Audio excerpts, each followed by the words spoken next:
Hello students, हम लोग पढ़ रहे हैं कक्षा 10 का सामाजिक विज्ञान और इसमें इतिहास की किताब उठाई है हमने और हम लोग देख रहे हैं यूरोप में राष्ट्रवाद का उदय। इसके पहले हम लोग अभी तक क्या पढ़ चुके हैं, चलिए सबसे पहले हम उसको देख लेते हैं। हम पढ़ चुके हैं भाग 1 में हमने पढ़ा था फ्रांसीसी क्रांति और राष्ट्र के विचार, और उसके अंतर्गत हमने नेपोलियन संहिता देखी थी और फ्रेडरिक सारियो का वो चित्र आपको याद होगा और रेनन महोदय की राष्ट्र की परिभाषा।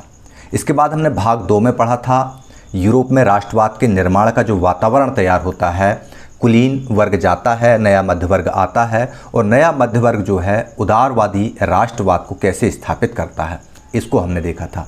फिर भाग 3 में हमने देखा कि 1815 के बाद नया रूढ़िवाद कैसे आता है, मतलब जो रूढ़िवादी लोग थे उन्होंने अपनी विचारधारा में नेपोलियन के प्रशासनिक सुधारों को देखते हुए कैसे परिवर्तन किया, इसको देखा और अपने आप को उन्होंने फिर से स्थापित कर लिया। जब वे स्थापित हो गए तो उनको हटाने के लिए नई विचारधारा आई, क्रांतिकारी विचारधारा मैजिनी के नेतृत्व में। इसको हमने देखा इटली में भाग 3 के अंतर्गत। फिर भाग 4 में हमने देखा था क्रांतियों के युग का आगाज़ हो जाता है। क्रांतियों के युग के अंतर्गत हमने 2 वीडियो बनाए हुए थे। एक में था क्रांतियों का आगाज़, मतलब उसका परिचय देखा था, और एक नया कॉन्सेप्ट आया था रोमांटिसिज्म, रूमानीवाद, और रूमानीवाद से उपजी हुई राष्ट्रीय भावना, मतलब लोगों की जो लोक संगीत है, लोक भावना है, चित्रकारी है इत्यादि के माध्यम से कैसे उन्होंने लोगों के अंदर राष्ट्रीय भावनाओं को जगाया। इसके बारे में हमने भाग 4 में देखा था। फिर हमने देखा था क्रांतियों के युग का जो सेकंड पार्ट था, लेकिन 5वां कंटेंट आया था, कैसे 1830 के दशक में यूरोप में भूख और कठिनाइयाँ प्रकट होती हैं और उनके परिणाम स्वरूप जन विद्रोह खड़ा हो जाता है और जनता जो है वह विद्रोह कर देती है, ये हमने देखा। और जन विद्रोह के फलस्वरूप फ्रांस का संवैधानिक राजतंत्र खत्म हो जाता है। इसके बाद हमने 1848 में देखा कि उदारवादी एक बार फिर से क्रांति को जन्म देते हैं, लेकिन उनकी क्रांतियों को कुचल दिया जाता है। हमने प्रशाक के फ्रैंकफर्ट में हमने इस चीज़ के बारे में देखा, ये हमने भाग 5 में पढ़ा था। फिर जस्ट पिछला मतलब 6वां भाग हमने देखा था जर्मनी और इटली का निर्माण, मतलब कैसे जर्मनी और इटली का एकीकरण हुआ और ब्रिटेन जिसने हमारे देश पर एक लंबे अरसे तक हमको गुलाम बनाए रखा था, उस ब्रिटेन की अजीब दास्तान भी हमने पढ़ी थी। तो इस तरह से कुल 6 भागों को हम पढ़ चुके थे और इनके बाद आज हम पढ़ने जा रहे हैं राष्ट्र की दृश्य कल्पना और राष्ट्रवाद और समाजवाद। हेलो स्टूडेंट्स, मैं हूं मनीष शंकर तिवारी और आप लोग देखना शुरू कर चुके हैं ई क्लासेस बाय मनीष सर। पिछले 6 कंटेंट्स में हम लोगों ने जो कुछ भी पढ़ा है उसके बारे में पूरा ब्रीफ अभी आप लोग देख चुके हैं। आज हम पढ़ने जा रहे हैं किसी राष्ट्र की दृश्य कल्पना, मतलब विजुअलाइजेशन ऑफ नेशन, और उस राष्ट्रवाद का साम्राज्यवाद से क्या रिश्ता है और उस साम्राज्यवाद से फिर जो नया राष्ट्रवाद निकल के आता है वो क्या होता है। मतलब इस पूरे कंटेंट को पढ़ते हुए हमने देखा कि राजतंत्र था, राजतंत्र से गरीब गुरबे परेशान थे, विशेष अधिकार वाले उच्च वर्ग के लोग परेशान नहीं थे। गरीब गुरबों ने आंदोलन किया, क्रांतियाँ की, फ्रांस से इसका आरंभ होता है। गरीब गुरबों में भी 3 वर्ग थे। जो गरीब गुरबों में जो मध्यम वर्ग था, पढ़ा लिखा वर्ग था, उसको इस क्रांति का फ़ायदा मिला। इस क्रांति का फ़ायदा नेपोलियन ने भी उठाया और नेपोलियन ने वहाँ पर सुधार कार्य कर दिए, सुधार कार्य किए, लेकिन खुद को सम्राट बना लिया। मतलब राजतंत्र की व्यवस्था राजतंत्र ही रही, लेकिन हाँ जनता को समानता मिलने लगी। आर्थिक एकीकरण एक तरह से हो गया। उस आर्थिक एकीकरण से लोगों के अंदर एकता की भावना आई। ये बात आप लोग भी बहुत अच्छे से जानते हैं, यदि मेरी जेब में भी पैसा है और तुम्हारे जेब में भी पैसा है तो हम दोनों की दोस्ती बहुत अच्छी होगी। लेकिन यदि आपकी जेब में पैसा है, या उल्टा कर लेते हैं, चलो मेरी जेब में पैसा है और आपकी जेब में पैसा नहीं है, तो मेरी दोस्ती आपसे नहीं हो पाएगी। तो ऐसा ही प्रशा में हुआ था जब जर्मन संघ बना वहाँ 39 स्टेट्स का, तो उन लोगों में आर्थिक एकीकरण हुआ और आर्थिक एकीकरण के फलस्वरूप वहाँ पर राष्ट्रीय भावना का संचार हुआ। आज भी पैसा जो है लोगों को एक करने का काम करता है। हिंदू, मुस्लिम, सिख, ईसाई कितने भी झगड़े कर रहे हों, लेकिन अगर इन चारों को कहीं पर भी ये पता चल जाए कि यहाँ से हमको आर्थिक लाभ होने वाला है, तो अपने झगड़े खत्म करके नकली एकता बना लेंगे, लेकिन बनाएंगे ज़रूर। तो वो हमने देख लिया। और जब नेपोलियन ने ये सारा सेटअप कर दिया तो इसका फिर नेपोलियन की जगह पर फ़ायदा उठा लिया पुराने राजतंत्रवादियों ने, और उन्होंने फिर से राजतंत्र स्थापित कर दिया। जब राजतंत्र फिर से इंस्टॉल हो गया, फिर से वहाँ पर बैठ गया, तो उनको हटाने के लिए फिर से क्रांतियाँ हुई, लेकिन इस बार सेना की मदद से फेल हो गई। क्यों फेल हो गई? क्योंकि उदारवादी जो थे अपने ही कैटेगरी के तीसरे स्टेट के जो गरीब गुरबा थे उनकी आवाज़ नहीं सुन रहे थे, और इसलिए गरीब गुरबों ने इनका विरोध किया, ऊपर से राजाओं ने उदारवादियों का विरोध किया। 1848 की क्रांति फेल हो गई। 1848 की क्रांति जब फेल हुई तब मैजिनी जैसे तमंचा बंदूक वाले लोग आए, गैरीबाल्डी जैसे लड़ाके पैदा हुए, और उन्होंने इटली के एकीकरण जैसी प्रक्रिया को अंजाम देकर ही माना, मतलब पूर्ण करके ही उन्होंने अपना काम फिनिश किया। इसके बाद हमने देखा कि राजतंत्र चल रहा है। अब वो राजशाही कहीं पर संवैधानिक राजशाही में परिवर्तित हो गई है। राजशाहियों ने अपने आप को बदल लिया और वे अब संवैधानिक मतलब संसद के अधीन हो गए। इंग्लैंड में हम देख रहे हैं, ऑस्ट्रेलिया में देख रहे हैं, तो इस तरह से राजा जो गणतंत्र नहीं कहला रहे हैं, ये राजतंत्र कहला रहे हैं, लेकिन संवैधानिक व्यवस्था के अंतर्गत। अब होता क्या है कि ये सारी चीज़ें हो गई। अब हम आपको एक नए सफ़र पे ले जा रहे हैं इस वीडियो में। ये फाइनल वीडियो है इस अध्याय का। इस वीडियो में ये बताने की कोशिश की गई है कि हमने, जैसे हमारे देश के प्रधानमंत्री महोदय हैं माननीय नरेंद्र दामोदर दास मोदी जी, और हमारे चुने हुए राष्ट्रपति हैं महामहिम रामनाथ कोविंद जी, लेकिन हमको इनकी तस्वीरें पता है। जैसे ही हम माननीय नरेंद्र मोदी जी को बोलते हैं या प्रधानमंत्री शब्द का उच्चारण करते हैं, हमारे दिमाग में प्रधानमंत्री मोदी जी की तस्वीर जो है वह स्पष्ट हो जाती है। ऐसे ही जब भारत माता की तस्वीर नहीं थी, तब जैसे ही हमारे राष्ट्र भारत की बात करते थे तो क्या तस्वीर उभरती होगी? कोई तस्वीर नहीं उभरती होगी। मतलब आप लोग सोचिए कि यदि हमने किसी भी भूमि के टुकड़े को यदि आकार तो दे दिया, लेकिन अगर उसको चेहरा नहीं दे पा रहे हैं तो हमारा उससे अटैचमेंट नहीं हो पाता है। उस समय यूरोप में जो क्रांतिकारी थे, स्पेशली रूमानीवाद से जुड़े हुए लोग, उन्होंने ये काम बखूबी निभाया और उन्होंने एक राष्ट्र को चेहरा देने का काम किया। देखते हैं पहले फेज में, पहले भाग में राष्ट्र की दृश्य कल्पना, मतलब एक राष्ट्र को कैसे चेहरा देने का काम यूरोपीय लोगों ने किया। चलिए देखते हैं राष्ट्र की दृश्य कल्पना।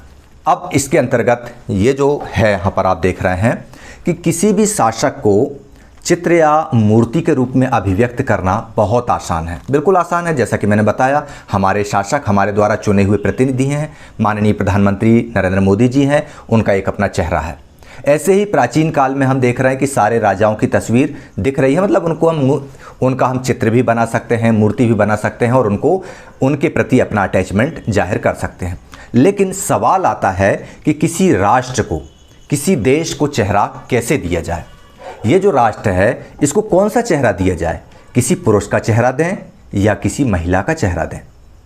इस चीज़ को दूर करने का प्रयास किया था 18वीं और 19वीं सदी के कलाकारों ने, और उन्होंने राष्ट्र का मानवीकरण कर दिया, मतलब राष्ट्र को एक इंसान की शक्ल दे दी। जैसे हम लोग हमारे ईश्वर की पूजा करते हैं, हमने बोला राम, किसी ने भी दुनिया में अभी हम अगर देख लें तो आज की एग्जिस्टिंग दुनिया में जीवंत राम को किसी ने नहीं देखा, लेकिन आज जब हम कल्पना करते हैं तो राम का एक चित्र हम तैयार कर लेते हैं, उनको एक चेहरा दे लेते हैं ताकि हमारा उनसे लगाव हो सके। ऐसे ही हमारे देश के बारे में हम बात करते हैं। हमारे देश की ये जो नक्शा आपको दिख रहा है, भारत का नक्शा दिख रहा है, इसका कोई चेहरा नहीं है, तो इससे उतना लगाव हमको नहीं हो पाएगा। लेकिन जैसे ही इसको हम मानवीकरण करेंगे, जैसे ही हम इस देश को चित्रित किसी व्यक्ति के रूप में करेंगे, हमारा उससे लगाव हो जाता है। उस समय इसको, देश को, राष्ट्र को एक व्यक्ति के रूप में चित्रित करने का प्रयास किया गया, और इस प्रयास में किसी पुरुष का चेहरा नहीं दिया गया। राष्ट्रों को नारी वेश में चित्रित किया गया, नारी वेश में प्रस्तुत किया गया। ये चीज़ आपकी समझ में आ गई? मतलब राष्ट्र को जब एक नारी के रूप में प्रस्तुत किया गया, तब लोगों का उससे लगाव होने लगा कि हाँ, यह देश है, यह जन्मभूमि है, और जन्मभूमि देने वाली ये हमारी माता है, जननी है। वाल्मीकि जी ने कहा भी है, जननी जन्मभूमिश्च स्वर्गादपि गरीयसी, मतलब हमारी जो माता है, राष्ट्र माता है, वह स्वर्ग से भी महान है। ये चीज़ क्लियर हो गया। और इस राष्ट्र माता को एक स्वरूप, एक महिला शक्ति का स्वरूप प्रदान कर दिया गया। राष्ट्र को व्यक्ति का जामा पहनाते हुए, जर्मनी राष्ट्र की मान लो हम बात करते हैं, तो जब जर्मनी राष्ट्र को किसी व्यक्ति का जामा पहनाया जा रहा था, तो जामा पहनाते हुए उन लोगों ने किसी पुरुष को नहीं, अपितु एक नारी को चुना, एक नारी का रूप चुना, और ये जो नारी थी, ये उन्होंने जर्मनी में रहने वाली किसी महिला का चित्र नहीं उठाया। उन्होंने जीवन में ऐसा नहीं था कि ये कोई लाइव महिला थी और उसका चित्र उकेर के ये कह दिया कि हाँ ये जर्मनी की माता है, जर्मन माता है, ये जर्मेनिया है। नहीं, ऐसा नहीं किया। उन्होंने राष्ट्र के अमूर्त विचार को ठोस रूप प्रदान करने का प्रयास किया और उन्होंने ये कहा कि नारी की छवि राष्ट्र का रूपक होगी। और एक तरह से ये बताया गया कि ये जो जर्मेनिया का चित्र आपको दिख रहा है, ये जर्मनी की माता के रूप में प्रस्तुत किया गया है कि ये जर्मेनिया जो है ये कहती है कि तुम सभी मेरी संतानें हो, अब मेरी आज़ादी के लिए, मेरी एकता के लिए आपको ही सब कुछ करना है। जब इस तरह का चित्रण किया जाता है, जब किसी देश को इस तरह से दिखाया जाता है कि हाँ एक जीती जागती महिला है जो हमारे सारे लोगों की माँ है और हमें उस माँ को बचाना है, तो लोगों के अंदर भावना अपने देश के प्रति, अपने राष्ट्र के प्रति जागृत हो जाती है। उनको दिखने लगता है कि हाँ हमारी माँ बेड़ियों में बंधी हुई है, अब हमें इसे बचाना है। ये काम यूरोपीय चित्रकारों ने किया। आपको याद होगा फ्रांसीसी क्रांति का दौर। फ्रांसीसी क्रांति के दौरान कलाकारों ने भी स्वतंत्रता, न्याय और गणतंत्र जैसे विचारों को व्यक्त करने के लिए नारी रूपक का प्रयोग किया। ये जो स्वतंत्रता की देवी जिसमें प्रयोग किया गया, इन्होंने वस्त्र कौन से पहने हैं? जो फ्रांस के राष्ट्रीय ध्वज के रंग हैं, उन रंगों वाले ध्वज पहने। मतलब जो फ्रांस का नेशनल फ्लैग है, उस फ्लैग में जो कलर इस्तेमाल किए गए, try colour, red, white and sky blue या ब्लू, तो उन कलर्स की इन्होंने ड्रेस पहनी हुई है। और इसी को सबसे पहली बार फ्रांसीसी कलाकारों ने महिला रूप में इसको प्रस्तुत किया। इन आदर्शों को विशेष वस्तुओं या प्रतीकों से व्यक्त किया गया। आपको याद है कि लाल टोपी उस समय दिखाई गई थी, आज़ादी का प्रतीक थी।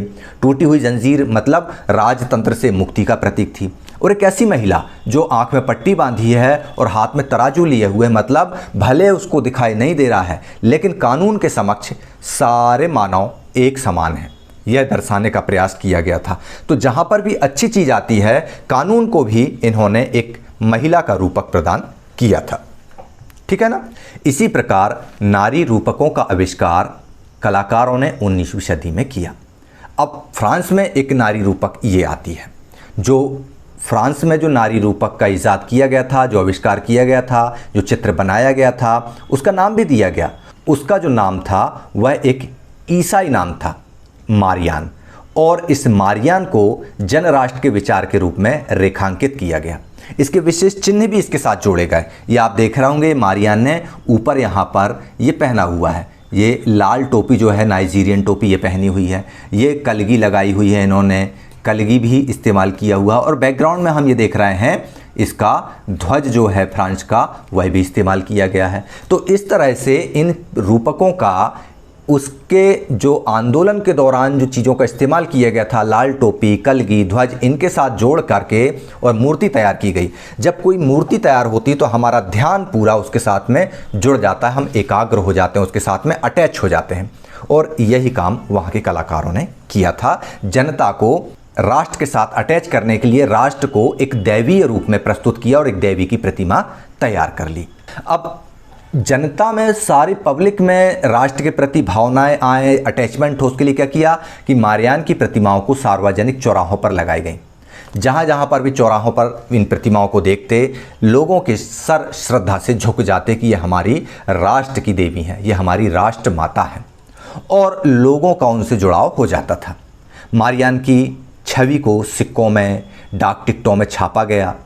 जैसे फ्रांस में मारियान के बारे में किया गया, मारियान को राष्ट्रमाता के रूप में प्रस्तुत किया गया, मतलब फ्रांस माता। जैसे भारत की माता भारत माता, ऐसे फ्रांस की माता फ्रांस माता, और फ्रांस माता का नाम क्या था? मारियान। और इसी तरह जर्मनी में स्थापित की गई एक नया रूपक बनाया गया जर्मेनिया का, उसको जर्मन राष्ट्र का रूपक बनाया गया। ये चित्र आपको दिख रहा है। यही चित्र कपड़े पे बनाकर, बहुत बड़े कपड़े पर, फ्रैंकफर्ट की जो संसद बैठती है सेंट पॉल चर्च में, उस चर्च में ऊपर दीवार पर लटकाया गया था इस रूपक को, ताकि लोग उसको देखकर महसूस करें कि हाँ जर्मन माता का नाम क्या रखा गया? जर्मेनिया। जर्मेनिया का हमको आशीर्वाद प्राप्त हो रहा है। जर्मेनिया को बलूत वृक्ष के पत्तों का मुकुट पहनाया गया। ये आपको यहाँ पर दिख रहा है ऊपर, ये बलूत वृक्ष के पत्तों का मुकुट पहनाया गया है। बलूत वृक्ष के पत्तों का मुकुट क्यों पहनाया गया है? क्योंकि बलूत जो है वह जर्मनी में वीरता का प्रतीक माना जाता है, इसलिए उनको ये पहनाया गया। यहाँ तक आपकी समझ में आ गई। चलिए अब हम देखते हैं आगे की बात। अपने राष्ट्र से लोगों का अटैचमेंट कैसे हो, इसके लिए ज़रूरी है कि अपने राष्ट्र को किसी मानव का स्वरूप दिया जाए।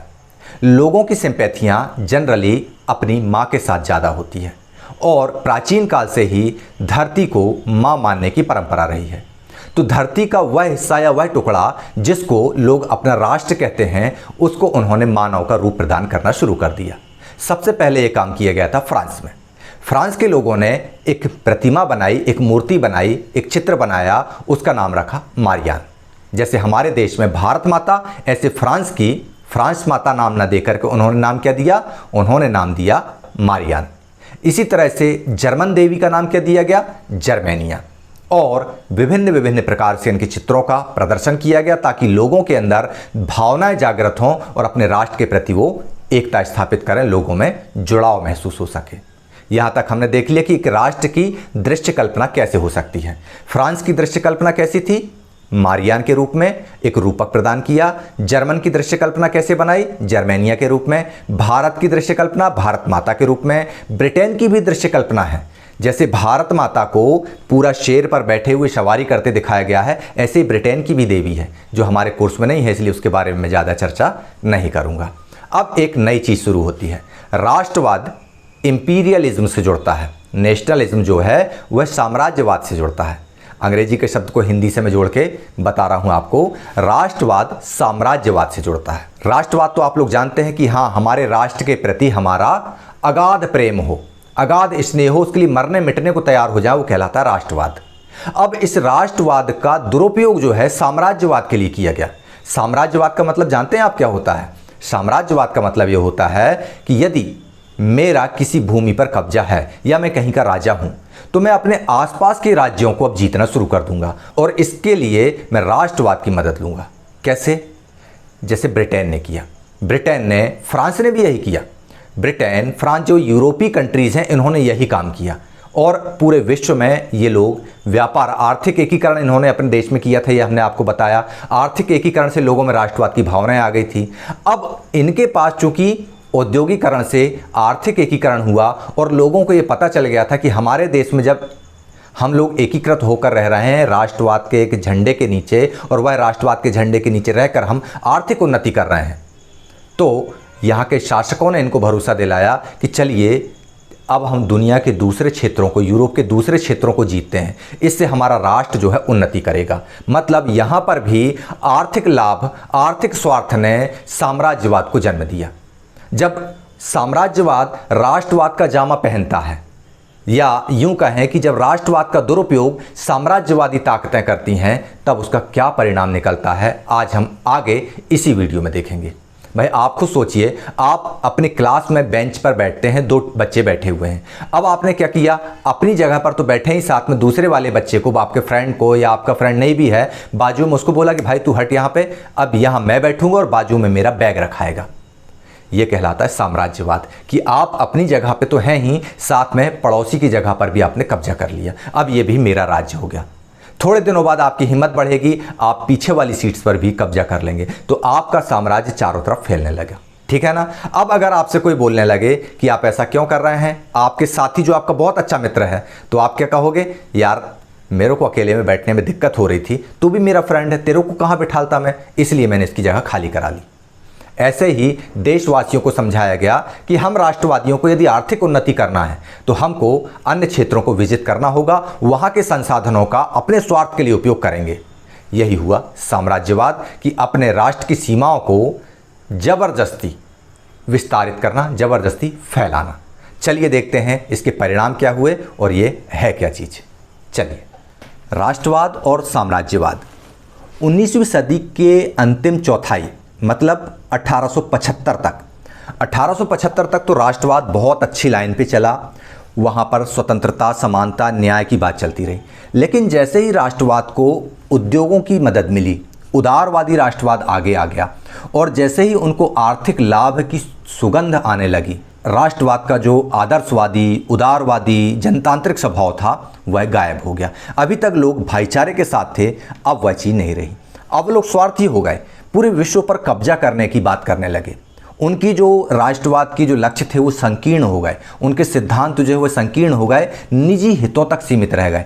एक राष्ट्र के जो शासक थे वो अपने लोगों तक ये संदेश पहुंचाने में सफल होने लगे कि अब हमको अपने राष्ट्र की उन्नति के लिए अन्य राष्ट्रों को भी जीतना होगा, जैसे कि नेपोलियन ने किया था। नेपोलियन ने क्या कहा था कि मैं अन्य क्षेत्रों को इसलिए जीतना चाहता हूं ताकि वहां से राजतंत्रों को मुक्ति दिलाकर जो पीड़ित जनता है, जिन जनता का शोषण हो रहा है, उस जनता को मुक्ति दिला सकूं, इसलिए मैं अपने राज्य का विस्तार कर रहा हूं।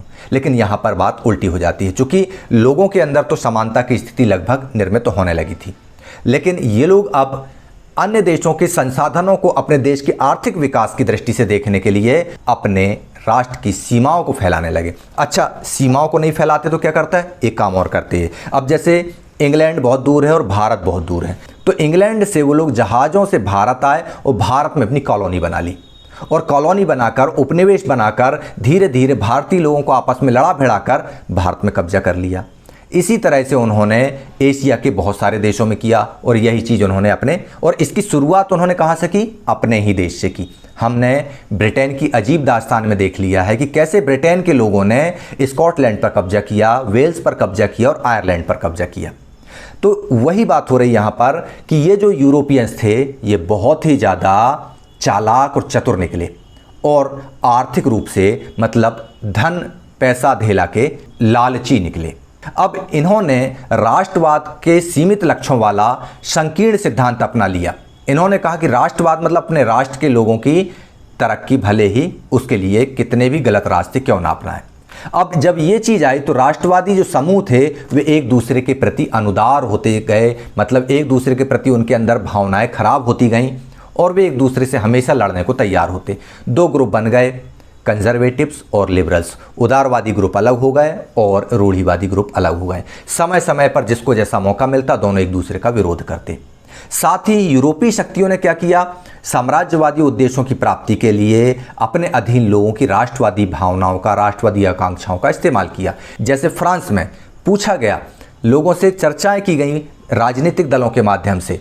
क्या चर्चा की गई कि भाई हमारा देश तरक्की तब करेगा जब इस देश के संसाधनों में वृद्धि करेंगे। इस देश के संसाधनों में वृद्धि कैसे होगी, जब हम दूसरे देश के संसाधनों पर अपना कब्जा जमाएंगे। अब हम दूसरे देशों के संसाधनों पर कब्जा कैसे जमाएंगे, तो उसके लिए हमको विस्तार करना पड़ेगा, चाहे कैसे भी करें, व्यापार के माध्यम से करें, बंदूक के माध्यम से करें, तलवार के माध्यम से करें, कूटनीति के माध्यम से करें, तरीका कुछ भी हो, लेकिन हमारा कब्जा दूसरे देशों के ऊपर होना चाहिए। और इस चीज़ का लोकल जो जनता थी उसने विरोध भी नहीं किया कि उसमें हमारा क्या जा रहा है, हम तो सुखी रहेंगे, दूसरे देश के संसाधन हमारे लिए उपयोग में आएंगे। तो इस तरह से उन्होंने राष्ट्रवादी भावनाओं का इस्तेमाल भी किया, और धीरे धीरे करके ब्रिटेन, रूस, फ्रांस जैसे देशों ने यूरोपीय देशों में ही नहीं अन्य देशों में भी अपना विस्तारवादी मकड़जाल फैला लिया। और इस विस्तारवादी मकड़जाल का सबसे पहला नुकसान हमको दिखाई देता है बाल्कान क्षेत्र में। चलिए देखते हैं बाल्कान क्षेत्र का तनाव। जब वहाँ की जनता भी स्वार्थी होने लगी और उसने अपने राजाओं से ये कहा कि ठीक है, यदि आप लोग हमारे लिए संसाधनों को जुटाने के लिए किसी भी सिद्धांत को अपना लो, चाहे वो स्वार्थी सिद्धांत हो, यदि दूसरे देशों पर कब्जा करते हैं तो हमें कोई आपत्ति नहीं है। और बस इन्हीं भावनाओं को इस्तेमाल करते हुए राजा, उद्योगपति, व्यापारी इन्होंने अन्य देशों पर कब्जा करना शुरू कर दिया। अब इसका दुष्परिणाम सबसे पहले यूरोपीय देशों को ही भोगना पड़ा। ऑटोमन क्षेत्र के अंतर्गत बहुत सारे बाल्कान क्षेत्र के जो स्टेट्स थे वो आते थे। जब ऑटोमन स्टेट्स कमज़ोर होने लगा तो बाल्कान स्टेट्स में, बाल्कान क्षेत्र है एक, जैसे भारत है ना प्रायद्वीप, ऐसे ही बाल्कान एक प्रायद्वीप है, आपको अभी नक्शे में मैं बताऊंगा। बाल्कान क्षेत्र में तनाव बढ़ने लगा जब ऑटोमन स्टेट से वहाँ के जो राज्य थे वो आज़ाद होकर अलग होने लगे। चलिए सबसे पहले हम ये समझते हैं कि बाल्कान क्षेत्र का तनाव क्या है। 1817 के बाद क्या होता है, 1817 के बाद में यूरोप में गंभीर राष्ट्रवादी तनाव का स्रोत जो है वह बाल्कान क्षेत्र बन जाता है। ये जो आपको दिख रहा है ये बाल्कान क्षेत्र, इसको अपन छोटा करते हैं तो ये आपको यहाँ पर दिख रहा है, ये समुद्र है, यहाँ पर ये पूरा समुद्र है, ये समुद्र है, ये समुद्र है, ये पूरा समुद्र है, ये सब तीन तरफ से समुद्र में घिरा है।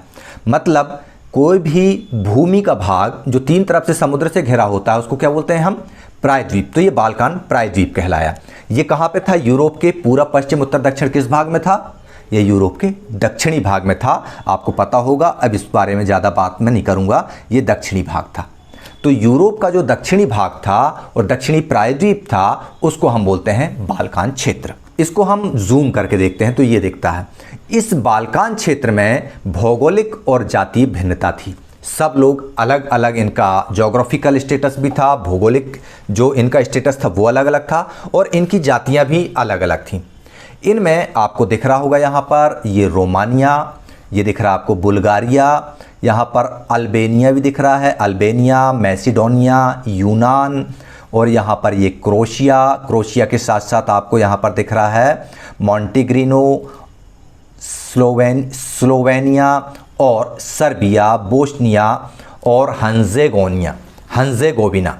इस तरह से ये स्टेट्स जो हैं ये कहलाते थे बाल्कान स्टेट्स। एग्जाम में यदि पूछा जाता है कि बाल्कान स्टेट्स के अंतर्गत सम्मिलित प्रमुख राज्यों के नाम बताइए, तो आप बिल्कुल बेधड़क लिखिएगा रोमानिया, बुल्गारिया, अल्बेनिया, यूनान, मैसेडोनिया, क्रोशिया। इस नक्शे को आप दिमाग में सेट कीजिए।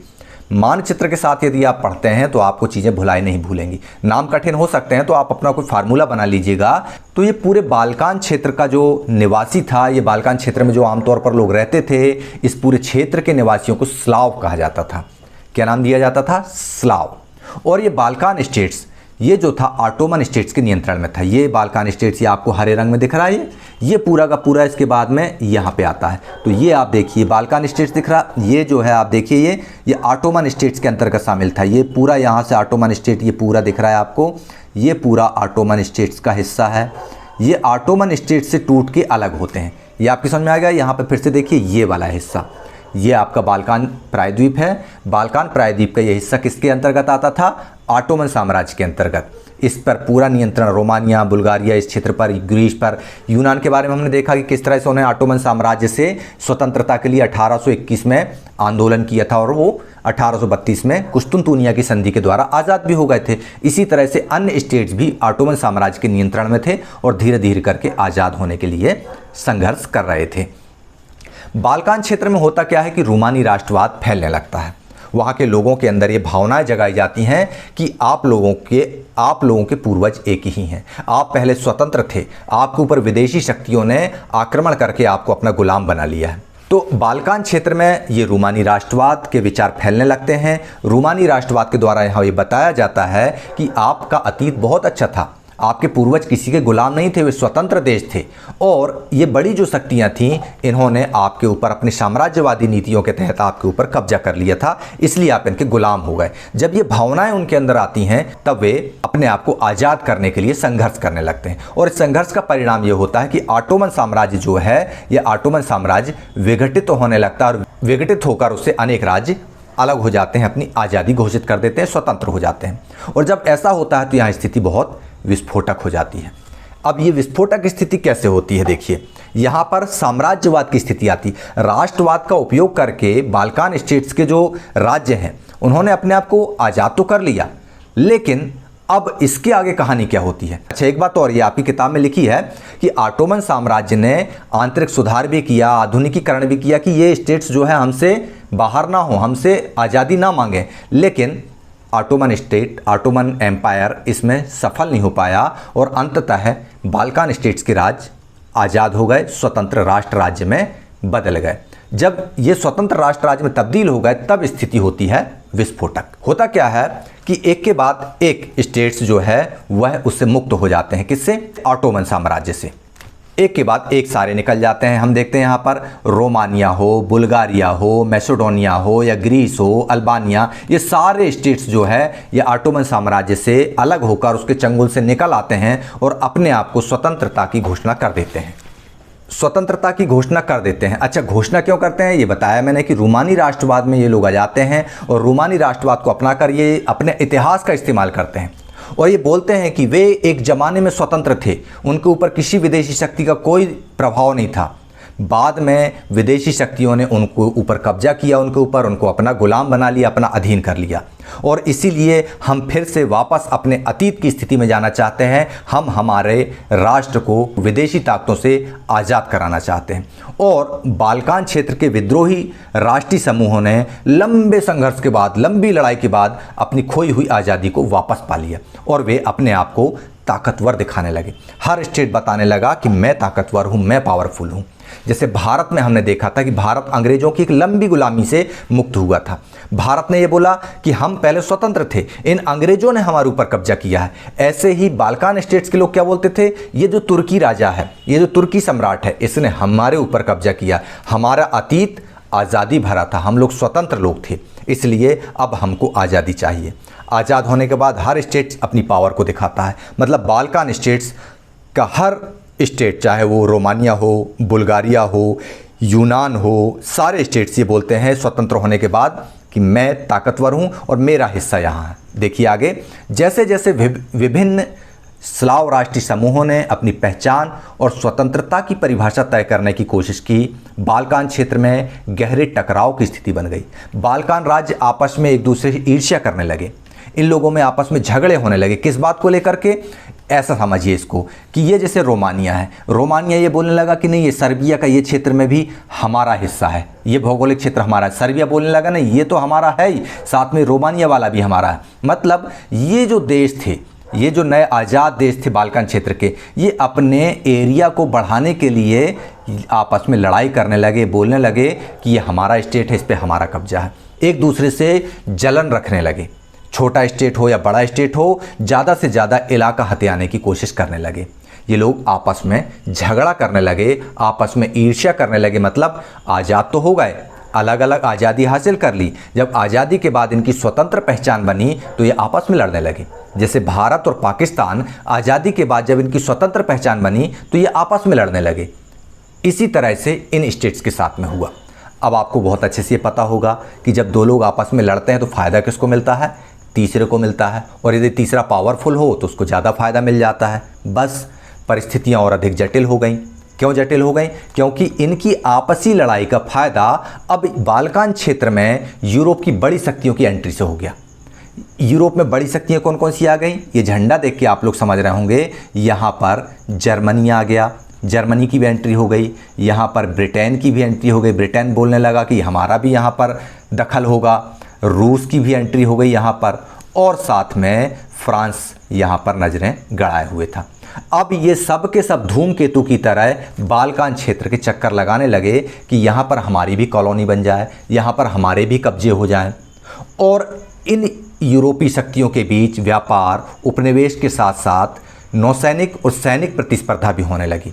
मतलब कौन सा देश कितनी ज़्यादा ताकतवर है सेना की दृष्टि से, उद्योगों की दृष्टि से, ये सारी चीज़ें बिल्कुल खुलकर बाल्कान क्षेत्र के सामने आ गई। अब इस बाल्कान क्षेत्र में स्थिति विस्फोटक हो गई। आपकी समझ में आया कि किस तरह से ऑटोमन साम्राज्य से ये बाल्कान क्षेत्र आज़ाद हुआ। आज़ाद होने के बाद इन्होंने अपने इलाकों को बढ़ाने की कोशिश की, जिसकी वजह से पड़ोसियों से लड़ाई कर ली। अब इनकी लड़ाई का फ़ायदा जर्मनी, ब्रिटेन, रूस और फ्रांस ने उठाने लगा। वे लोग यहाँ आए और वे भी अपनी आंखें यहाँ जमाने लगे। तो बेचारे छोटे मोटे जो देश हैं वो तो वैसे ही सरेंडर कर चुके होंगे इनके आगे। तो इस तरह से यहाँ पर बाल्कान क्षेत्र में तनाव की स्थिति बन गई और वो राष्ट्रवादी भावनाएं और साम्राज्यवादी भावनाएं आपस में टकराने लगी। यहाँ पर रूस, जर्मनी, इंग्लैंड, ऑस्ट्रो हंगरी, ये जो सारी चीज़ें थी, यहाँ पर ऑस्ट्रिया और हंगरी वाला जो क्षेत्र था, ये सारे लोग अपनी ताकत की बल पर बाल्कान क्षेत्र में अन्य शक्तियों को कमज़ोर करने लगे। मतलब जर्मनी वाला ये चाहने लगा कि किसी तरह से ब्रिटेन कमज़ोर हो जाए, ब्रिटेन वाला चाहने लगा कि फ्रांस कमज़ोर हो जाए, फ्रांस वाला चाहने लगा कि ऑस्ट्रिया कमज़ोर हो जाए, और ये आपस में धक्का मुक्की शुरू हो गई। इनकी आपस में झगड़े शुरू हो गए। और ये झगड़ा जो है केवल एक तरह का नहीं था झगड़ा। इस झगड़े का प्रमुख कारण था समुद्र में इनकी नौसेना। मतलब समुद्री सेना को हम क्या बोलते हैं? नौसेना। नौसेना में जिसकी भी स्थिति मजबूत हो जाए, ये एक दूसरे की नौसैनिक प्रतिस्पर्धा करते, सैनिक प्रतिस्पर्धा करते, और आपस में इनकी बहुत ज़्यादा झगड़े होने लगे। और इस झगड़े का असर बहुत ख़राब हुआ। तो इस तरह से ये जो बाहरी शक्तियाँ थीं, बड़ी शक्तियाँ थीं, बाल्कान क्षेत्र में ये भी आ गईं। बाल्कान क्षेत्र के लोग अंदर आपस में एक दूसरे से लड़ ही रहे थे। तो इन लोगों ने किसी एक को पकड़ लिया होगा कि चल तेरी मदद मैं कर दूंगा, किसी ने दूसरे को पकड़ लिया होगा, तो उनको भी आपस में भिड़ाते रहे और ये अपना स्वार्थ सिद्ध करते रहे। इस तरह से बड़ी शक्तियां जो है अपने क्षेत्र से निकलकर दूसरे क्षेत्रों में उपनिवेश बनाने के लिए, कॉलोनी बनाने के लिए आ गई। और इस इलाके में इस वजह से कई युद्ध हुए। बाल्कान का प्रथम युद्ध, द्वितीय युद्ध, तृतीय युद्ध, ऐसे बहुत सारे युद्ध बाल्कान प्रायद्वीपीय क्षेत्र में होते हैं और अंततः इसका परिणाम प्रथम विश्व युद्ध के रूप में हमारे देश के सामने, हमारी दुनिया के सामने आता है। ये चीज़ आपकी समझ में आ गई होगी। अब यहाँ पर आप लोग इसको देखिए, साम्राज्यवाद से राष्ट्रवाद जब जुड़ता है, साम्राज्यवाद से राष्ट्रवाद मतलब राष्ट्रवादी भावनाओं का और साम्राज्यवादी भावनाओं का मेल होता है, तो इससे बहुत महान विपदा पैदा होती है। और 1914 में ये विपदा पैदा हुई। इसका नाम था प्रथम विश्व युद्ध। यह प्रथम विश्व युद्ध इन बड़ी महाशक्तियों की आपसी लड़ाई का परिणाम बनकर आए। प्रथम विश्व युद्ध जो था यह बड़ी बड़ी महाशक्तियों का आपसी झगड़े का परिणाम बनकर आया। लेकिन इस बीच में एक बात बहुत अच्छी हुई, वो ये हुई कि लोगों ने साम्राज्यवाद का भी विरोध करना आरंभ कर दिया। साम्राज्यवादी ताकतों का विरोध करने लगा। हर तरफ साम्राज्यवादी विरोधी आंदोलन डेवलप होने लगे और अंत में जो आंदोलन विकसित हुए वे प्योर राष्ट्रवादी आंदोलन थे। और ये जो आंदोलन थे ये अपने राष्ट्र को राष्ट्र राज्य बनाने में, स्वतंत्र राष्ट्र राज्य बनाने के लिए किए जा रहे थे और यह संघर्ष हो रहा था। हम भारत की ही देख लें कि भारत पर ब्रिटेन ने अपना कब्जा जमाया था। साम्राज्यवाद के खिलाफ भारतीयों ने अपनी आवाज़ बुलंद की और 15 अगस्त 1947 को स्वतंत्र राष्ट्र राज्य का निर्माण पूरा करके ही चैन की सांस ली। तो इस तरह से राष्ट्रवाद के साथ में साम्राज्यवाद मिल गया। मतलब Germany, France, Britain, Austria Hungary के जो शासक थे उन्होंने अपनी जनता से बोला कि हम आपको संसाधन उपलब्ध कराने के लिए अन्य देशों पर कब्जा करेंगे, अन्य देशों पर अपनी कॉलोनी बनाएंगे। और जनता का विश्वास हासिल करके वहाँ का संवैधानिक राजतंत्र से पत्र लेकर के ये लोग बाकायदा दूसरे स्टेट्स पर दखल देने लगे। बाल्कान क्षेत्र में पहले ही बाल्कान स्टेट्स आपस में लड़ रहे थे अपने एरिया का विस्तार करने के लिए कि ये मेरा है, ये मेरा है। मतलब बिल्लियों की तरह लड़ रहे थे और बंदरों की तरह चार महाशक्तिशाली देश यहाँ आ गए। अब इनके आगमन के साथ ही वहाँ पर ये जो चारों देश थे ये आपस में भी लड़ते, बाल्कान क्षेत्र भी आपस में लड़ते, बाल्कान क्षेत्र के जो राज्य थे, राष्ट्र थे, वो भी आपस में लड़ते। और ये जो बड़ी महाशक्तियाँ थीं ये इनको आपस में भिड़ाने के लिए और ज़्यादा मसाला देने का काम करती। स्थिति विस्फोटक हो गई। इस तरह से जो राष्ट्रवादी भावनाओं को लेकर के वो महाशक्तियाँ बाल्कान क्षेत्र में आई थीं, वो महाशक्तियाँ जो भारत तरफ आई थीं, एशियाई क्षेत्रों में आई थीं, वो जो है आने से स्थितियाँ महाविस्फोटक हो गई। यूरोप में तो स्थिति ये बन गई कि वहाँ पर प्रथम विश्व युद्ध की स्थिति भी निर्मित हो गई। अब जब ऐसी स्थिति बन गई, साम्राज्यवादी कॉलोनियाँ बन गईं, तो ये लोग क्या करते थे, जहाँ पर कॉलोनियाँ बनाते थे वहाँ के लोगों को प्रताड़ित करते थे। हम भारत के उदाहरण से फिर देख लेते हैं। भारत अंग्रेजों की एक कॉलोनी थी, यहाँ पर आते और अंग्रेज लोग भारतीयों को प्रताड़ित करते। तो भारतीय लोगों ने जैसे साम्राज्यवाद मुर्दाबाद का नारा लगाया और उनको भगाने के लिए संघर्ष आरंभ किया। इसी तरह से जो यूरोप में जिन क्षेत्रों में इन साम्राज्यवादी ताकतों ने राष्ट्रवाद का इस्तेमाल करते हुए इन पर कब्जा जमाया था, इनके खिलाफ आंदोलन शुरू हो गए। अब ये आंदोलन विशुद्ध राष्ट्रवादी थे। ये लोग किसी भी कीमत पर इन महाशक्तियों को अपने क्षेत्र से खदेड़ना चाहते थे। ये इसमें सफल भी होते हैं। अच्छा, एक बात और, यूरोप के जो राष्ट्रवादी विचार थे उनका दोहराव हर कहीं नहीं हुआ।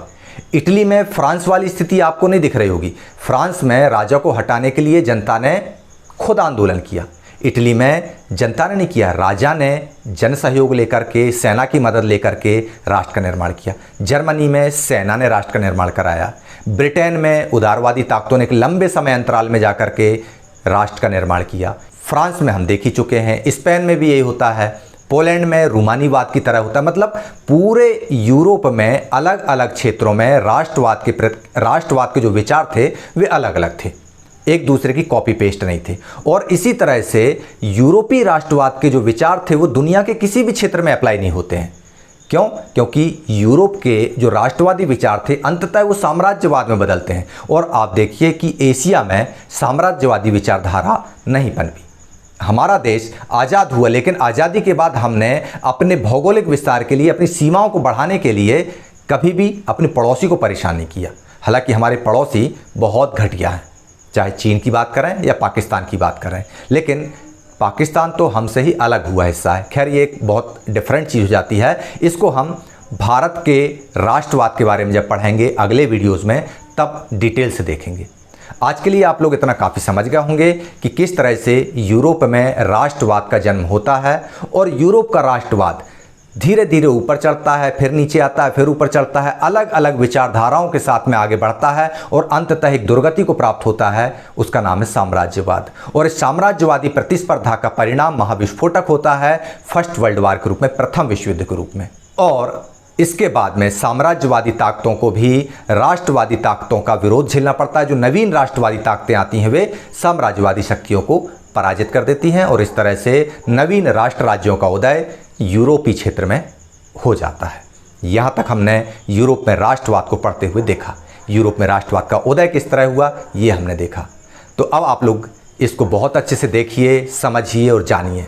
कोई दिक्कत आती है तो एज़ यूजुअल कमेंट बॉक्स में लिखिए। हाँ, आप लोगों की एक डिमांड आती है कि सर आप बहुत जल्दी जल्दी वीडियो डालिए, तो आपको बता दूं कि भैया पूरा जो पैकेज है एक वीडियो को तैयार करने का, ये बहुत लंबी प्रोसेस होती है।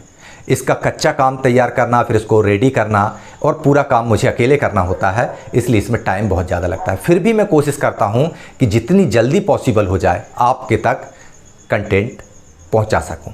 ठीक है, आज इस कंटेंट को आप लोग देखिए। अब नेक्स्ट वीडियो बहुत जल्दी 1 या 2 दिन के अंदर मैं यूरोप में राष्ट्रवाद के उदय के नोट्स और प्रश्नोत्तर को लेकर के आने वाला हूं। तो चलिए तब तक आप लोग देखते रहिए ई क्लास बाय मनीष सर और मुझे इजाज़त दीजिए। जय हिंद, जय भारत।